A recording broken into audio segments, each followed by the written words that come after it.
Alright, Clint, Cliff, welcome to the St. Augustine's Asylum for the Mentally Ill. My producer Tom said good things about you. In your backpack is a flashlight, a voice recorder, an EMF, and a couple of little fun occult things. We'll let you know when to take those out. Ready to pay off some of those college debts and beer tabs? Well, of course you are. And when you're ready, enter in through those front doors.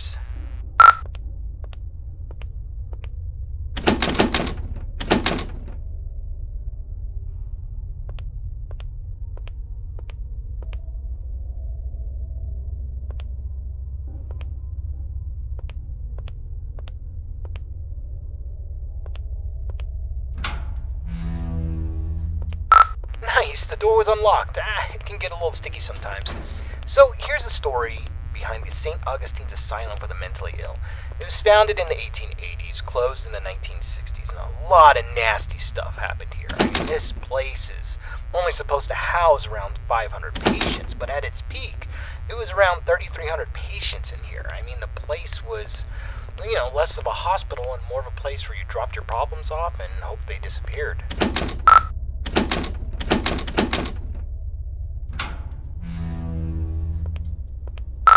This is where the 100 hallways patients would convene, and we heard that the patients pre-1920 actually received decent care.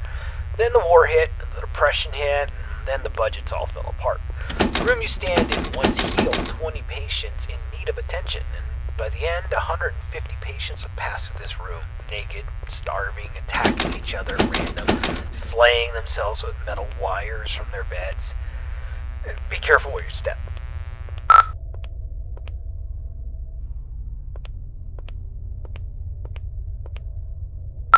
Alright, this is a good place to start. I want you to take out your voice recorder, and I'll hopefully be able to awaken this place. Okay, spirits of St. Augustine, please reveal your presence to us. Show us that you are in this room. Feel free to interact with anything, or speak to us. Use your words, use your voice, and let us know that you're here. Okay, play that back. Know that you're here.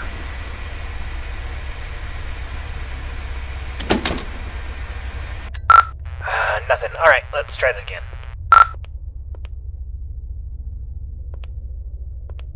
Alright, let's try this. Ghosts of St. Augustine, please let us know that you are still in this hospital. I give you permission to reveal yourself.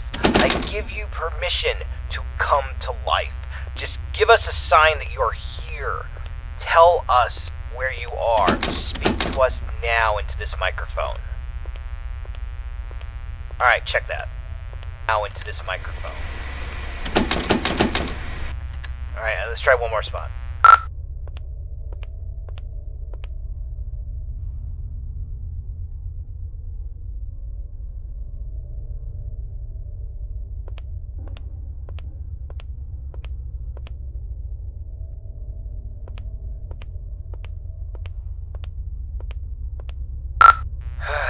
Ghosts of St. Augustine, you're all a bunch of ghoulish pricks. Show up or piss off!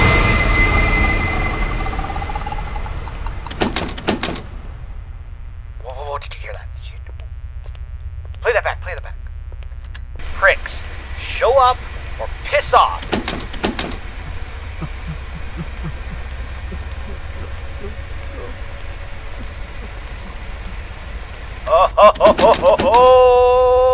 Alright, looks like we got an investigation. Alright, I want you to go down the morgue hallway, and we're going to continue our investigation in the other gathering area.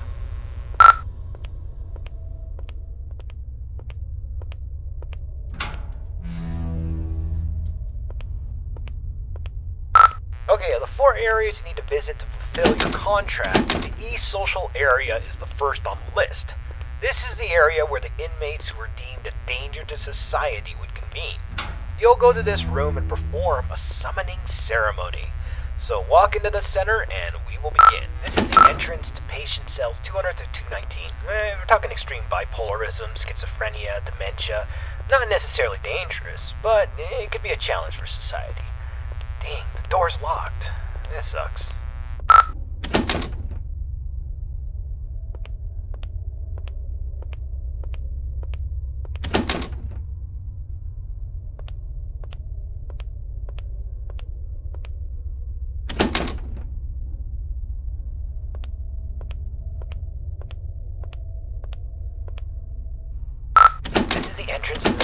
cells 220 to 240. This is where they kept the lunatics, the murderers, the sociopaths, the worst of the worst, including Clive the Peeper Johnson. You'd think he would be a pervert with a nickname the Peeper, but the truth is far worse. He was extremely manipulative and very intelligent. He was a murderer and a memer. Most of his victims could never identify him because he managed to convince them to gouge their own eyes out with metal wires and even their own fingernails. He came here due to legal loopholes, and when the facility went off the rails and the doctor stopped caring, he jumped into action. The patients who didn't listen were tortured, and the ones who did wandered around the facility, blind, screaming, and in constant fear. This door's locked too. Let's just start the ceremony.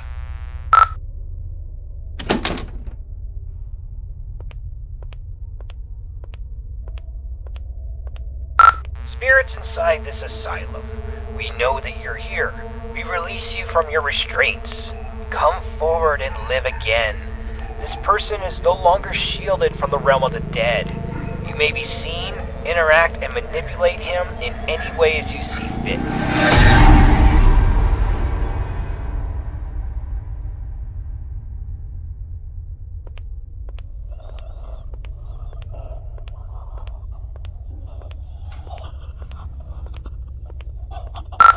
Don't just stand there. Go check it out.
Get out.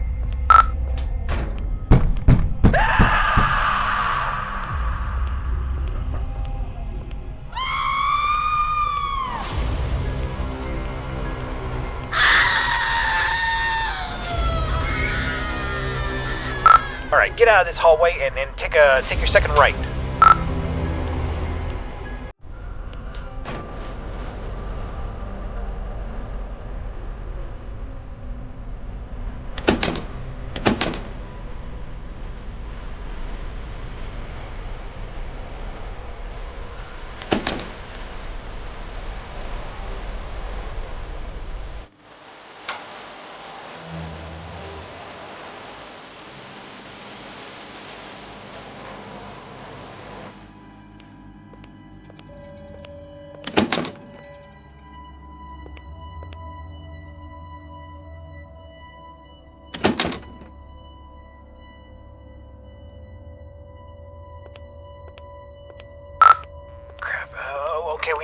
Let's go get something to pry this door open. Go back downstairs. I bet you there was something downstairs we could probably use.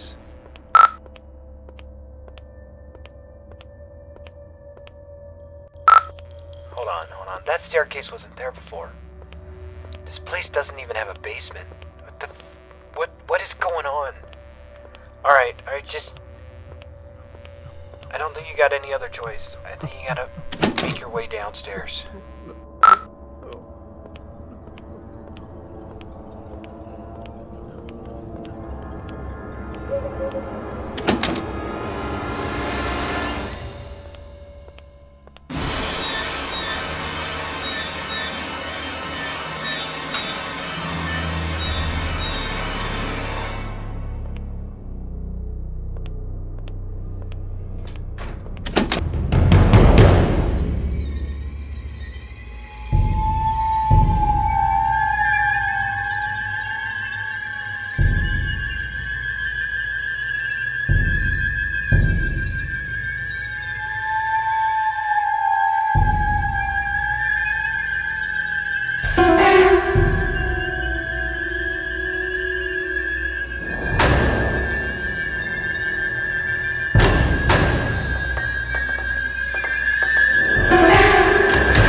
Alright, confession time. It's about the eyes. I kinda had this from you. There's an urban legend, and I repeat, it's an urban legend about the paper Clive Johnson. You see, there was a patient who suffered from dementia and swore that Clive was more than just a mere man. And he would kind of haunt this patient all throughout the day, rampant hallucinations. It progressively got worse, but at night he never saw the paper. Then he discovered that if he closed his eyes, he could escape Clive. But whenever he opened them, Clive would be there, waiting for him, and getting closer and closer. Eventually, the patient used a fork, and he blinded himself. And while he was soaked in his blood from his sockets, he screamed to the entire hospital that he was free, he was safe. And a week later, 2 more patients charged Clive with stalking them, even though he was confined solitary. It's crazy. They took their eyesight too. The pattern didn't stop. I thought it was BS, but based on what we've seen tonight, I'll pretty much believe anything. So, try to get the hell out of there, and if it gets too intense, try to shut your eyes.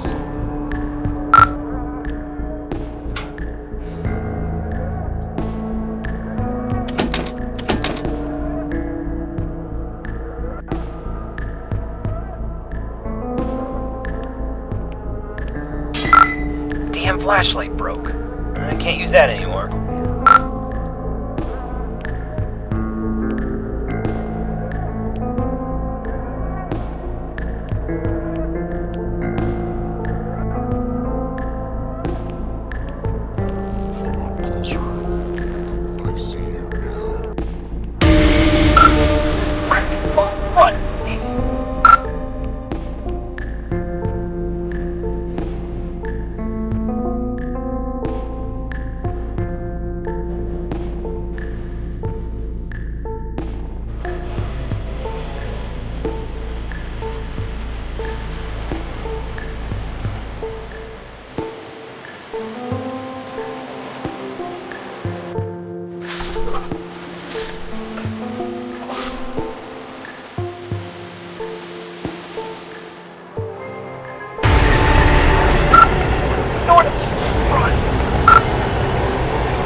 gets you, you're gonna have to cut him out.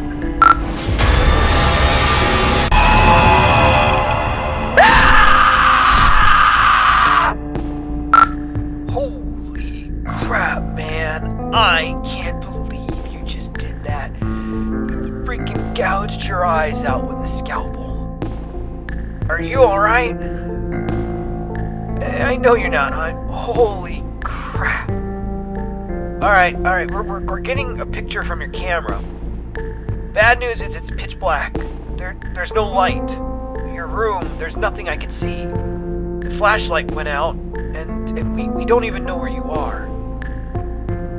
I'm not going in there. Are you going in there? I'm not going in there. Hell no. Look, if you can't feel anything, I'm sorry, but we're not coming. I'm sorry, man. I have to go. I'm sorry.